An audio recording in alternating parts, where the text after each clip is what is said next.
This is the Insta360 Ace Pro. It's a new action camera that's got a lot of interesting features, but is it the camera that's going to replace my GoPro Hero 10?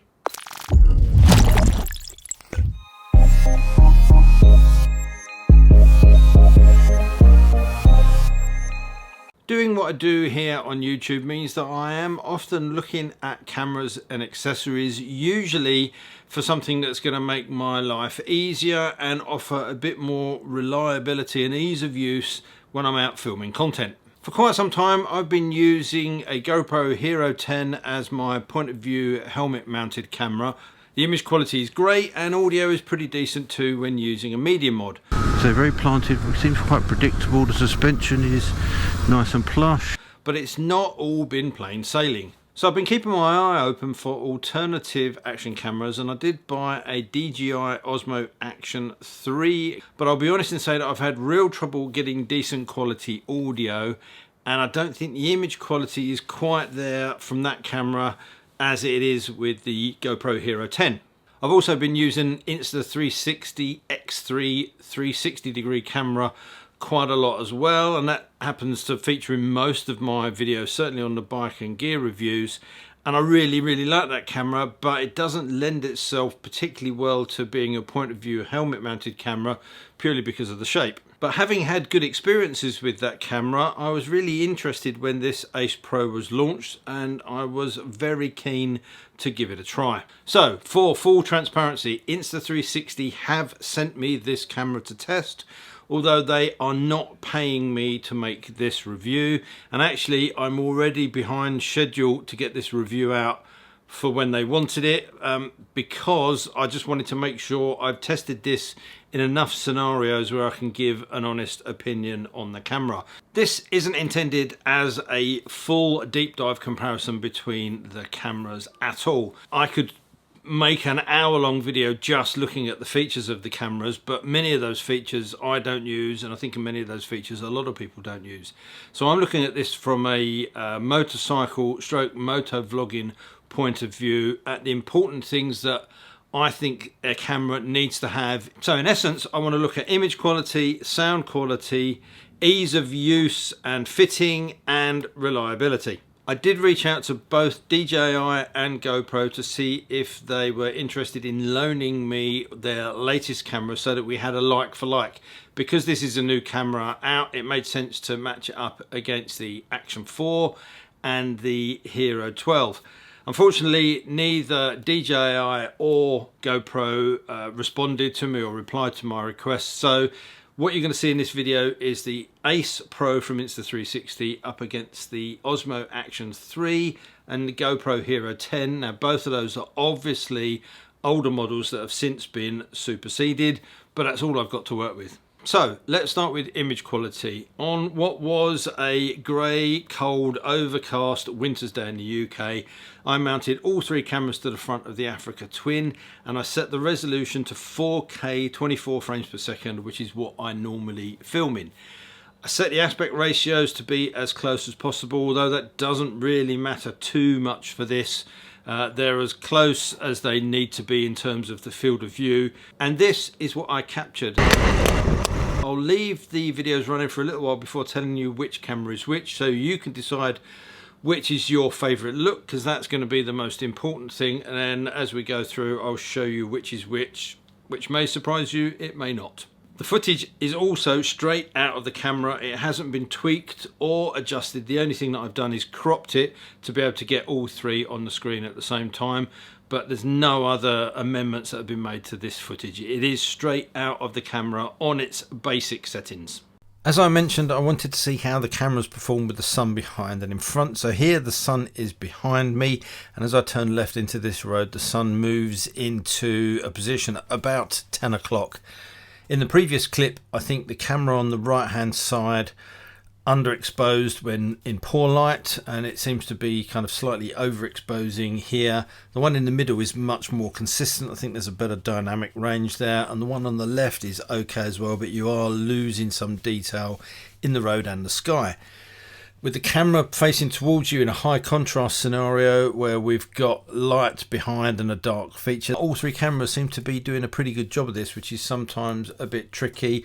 There's a little bit more detail in the middle and the right hand side camera of the suit, which is getting lost in the camera on the left, and there's more detail in the sky in the center camera, but the one on the right is a brighter image. In the next clip, the sun came out and was directly behind me, and you can see they're all really good images, but each camera deals with it slightly different. The greens pop a little bit more on the left. The image on the right seems to be quite overexposed. You're losing a lot of detail in the sky, and the camera in the middle has got that better overall exposure. I don't know which look you preferred, but it's time to spill the beans on what camera is what. Be interested to hear your comments if you were surprised by this. And as I say, these are all basic settings out of the box. I think the Insta360 Ace Pro for me does a better job of capturing all of the detail and having a much more balanced colour rendition than the other two. So let's take a quick look at each of those in full screen mode, and I'm also using the audio straight out of the camera. This is just the audio from those internal microphones.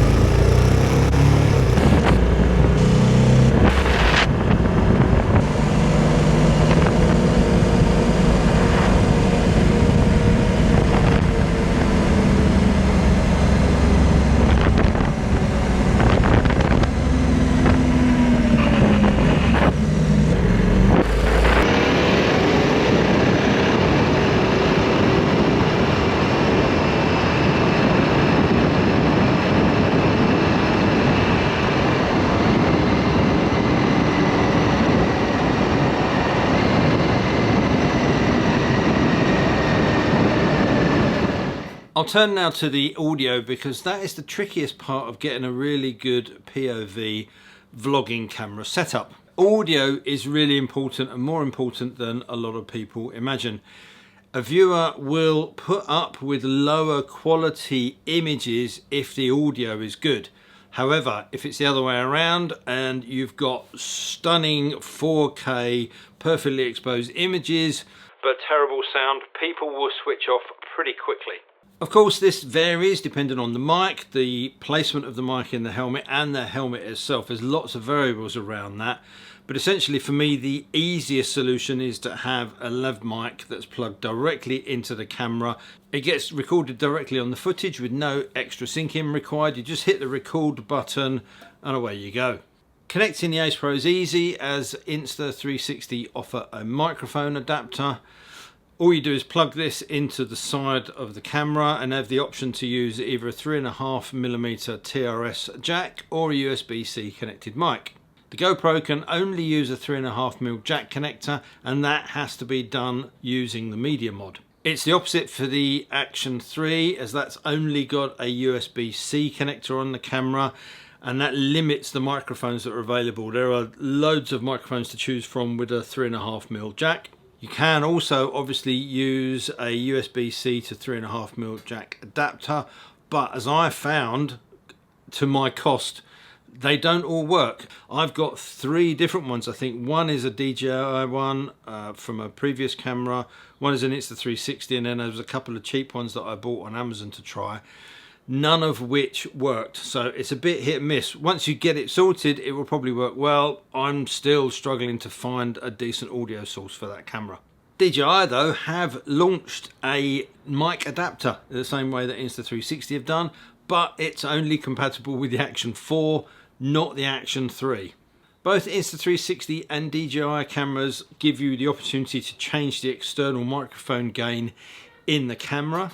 Insta360 goes from +6 to -18 decibel, and the DJI goes from +20 to -12 dB. You cannot adjust the microphone gain on the GoPro camera at all. Again, I run the risk of getting bogged down in technicalities and making this video too long, so I will say that I got very good audio from the Ace Pro and the GoPro using the 3.5mm jack. The GoPro, I needed to do quite a bit of work post-processing to make it less muddy and make it sound a little bit clearer. Lovely scenery, the road surface is really good quality. The Ace was clearer to start with straight off, and when I set the gain to -6 or -12, I could use the audio pretty much straight out of the camera. I have a Rode Lavalier Go microphone plugged in, and I have the external mic gain set to -6. And with the visor down. So again, we'll start off with the visor open. 30 miles an hour. See if there's any noticeable wind noise. We'll shut that now. See how that changes things up. And I just could not get a usable audio from the Osmo 3. I could get audio from it, but it wouldn't be stuff that you would want to listen to. The other benefit that I also discovered with the Ace Pro is that it's the first action camera that I know of that can be connected directly to a Bluetooth comms unit. So this will work with SENA and Cardo and a few others. There's a list of compatible devices, and I'll put a link in the description for that. And you just talk and it records from your comms directly onto the camera. So I've got the SC2 unit connected. This is with the visor up. And this is with the visor down. That works really well, but because of the noise isolation that you get from those systems, you get an incredibly clear voice sound, but you get no ambient sound whatsoever. So what you have to do is use a separate camera or separate recorder to get the ambient noise if that's what you want. So it does work, and it works well, but again, there are limitations to that. If you want to use the cameras to vlog with, then the DJI and GoPro both have small screens on the front, so if you're pointing the camera towards you, you can make sure that you get your face in shot. However, the Insta360 has a fold-up screen which is much bigger and much clearer. That means again you can see yourself and make sure you're in shot, but you can also see more of the detail around what's going on, and I think that really does elevate it. If you are going to be doing vlogging as well as normal filming, then I think that is a really good option for you. But I'm starting to get away from what the video is all about, so let's get back on track and looked at the practicality of these cameras, and a lot of that comes down to how they fix. GoPro devised the two-prong system, which now has pretty much become industry standard for action cameras, and it makes sense that all of the other manufacturers just piggyback off of this and make mounts that are the same. Now, GoPro still have the fold down legs in the camera. They work well. They work with the media mod, and you can just fold those down and screw the bolt through. DJI and Insta360 have gone with a different option, and they use a click-on magnetic mount. Now, it gets a magnetic alignment, and then it physically has to kick into place. Really secure, both of those, and I like that solution because moving cameras from different locations, if you want to move it from your chin to the bike or whatever it may be, you just press the two levers on the base and unclip it, whereas the GoPro you've got to undo the thumb screw and all of that sort of business. So that's a real move on, and that's something that I think is a real benefit of both the DJI and the Ace Pro cameras. You can also buy a magnetic adapter that goes on the bottom of the GoPro, so you unscrew the original feet and screw new ones on, and they will click onto the DJI mount. The problem is they don't work with the media mod, so again I bought one of those, fitted it, thought this is perfect, solves that problem, and I can't fit the media mod onto it, and to cut as much of the media or mod out as you need to make it work means that essentially you trash the media mod because there's not enough strength left in it. Another benefit of this mounting technique is when you want to capture vertical video. For the DJI camera, it comes shipped with a plastic cage that goes around it. Now you've got the magnetic mount on the bottom, so if you're going to use it in landscape mode, you don't need the cage. If you put it in the cage, then you can use the landscape and you can take it off, revolve it round and set it up at portrait, and that works really well. The Insta360 Ace Pro, you need to buy a separate L bracket. It is just a very cheap, simple L bracket that clips onto the camera, and then you've got again that option of moving between portrait and landscape. With the GoPro, you need a completely different mount setup unless you've got something where you can angle it onto the side. Moving on now, and battery life, which is a very important thing, and again this is where these cameras differ. Using the Enduro battery on the Hero 10, I get about 50 minutes of constant recording time, which is more than enough generally for what I need. And interestingly, when it gets colder, that increases slightly and you get a little bit closer to an hour's worth of that. However, when you charge those batteries up, if you want to charge the GoPro battery from 0 to 100%, it will take 3 hours. The Osmo Action 3 comes with a higher capacity battery and you get a longer record time, quite a bit longer. In testing, I was getting around about an hour and a half of constant recording before that battery finally gave up. And the beauty is that when you charge that battery, it is a quick charge enabled, so you can go from 0 to 80% recharge in just 18 minutes.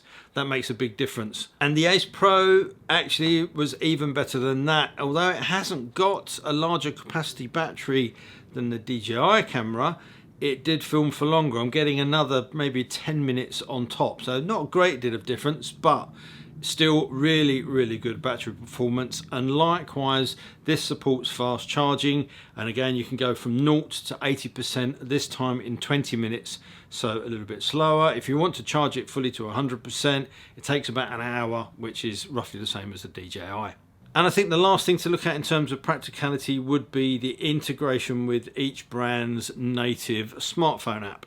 Now, although I normally shoot and take the footage and put it straight into my computer to edit, more and more I'm finding that I want to use that footage that I've shot for social media, and that's where these apps really come into play. All three brands have their own supporting app. GoPro's is called Quick, and that enables you to connect the camera up to your phone and you can review images and look at a preview, change your settings, download it onto your phone, all that sort of stuff. But I find that's pretty clunky, and the Quick software hasn't really evolved that much over time.